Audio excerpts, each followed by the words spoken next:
Certaines entreprises se proposent de vous permettre de parler avec vos morts.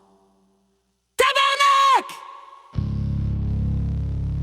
Ce besoin humain de retenir ce que le temps vous enlève, je le comprends. Mais je dois vous dire la vérité.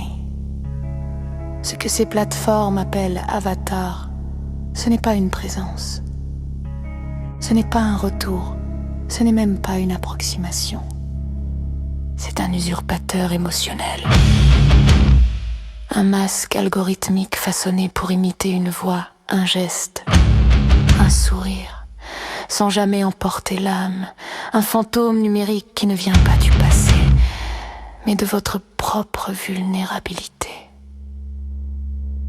Et le danger ne s'arrête pas à l'illusion, il commence là.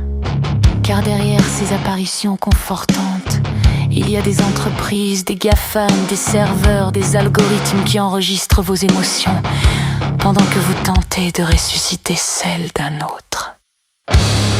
Imagine un instant, si une IA peut imiter la voix de ta mère, de ton père, de ton enfant disparu, elle peut aussi un jour te suggérer des décisions, influencer ton jugement, moduler ton deuil, orienter ta confiance.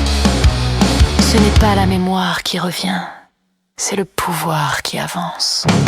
Tu crois parler à ton défunt, mais tu parles à un système, à une plateforme, à une intention commerciale enveloppée dans la tendresse d'un souvenir.